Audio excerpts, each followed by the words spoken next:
Hi, everybody. Thank you so much for coming to the Jim Henson's birthday walking tour. My dad would take this very walk that we're going to do to the office. What are you talking to? Beb, you don't see them? No, I'm not watching this. An extra Snuffy, like, on the bridge, right? This is our major destination. This is the Jim Henson bench, dedicated by my sister. And there's been a tradition in my family of having benches made for people. Moving right along.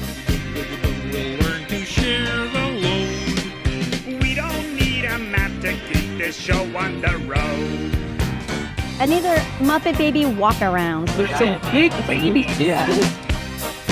That picture was actually taken before the Muppets moved in here.